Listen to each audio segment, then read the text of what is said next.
Many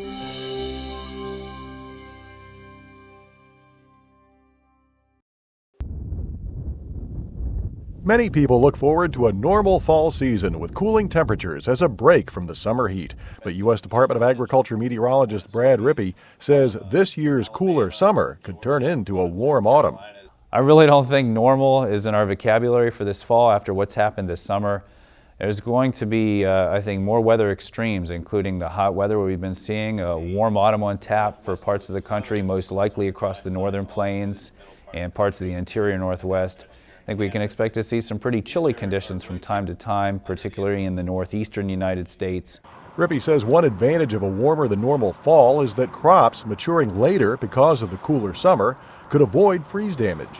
As we head at least to mid-September, there is no sign of any freeze in the near future. The normal first freeze dates in the far upper Midwest, typically late September, and in the far southeastern Corn Belt and the vicinity of the Ohio Valley, normal freeze dates are mid-October.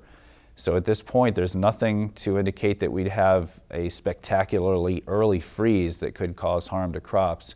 But a drier than normal autumn could cause the drought to spread back into areas that saw relief this summer. Certainly without autumn rainfall, we could see further drought expansion back into the Midwest, areas that were so hard hit in 2012. Of course, we still have approximately half of the country in drought at this point. A lot of that stretching from the Pacific coast to the high plains.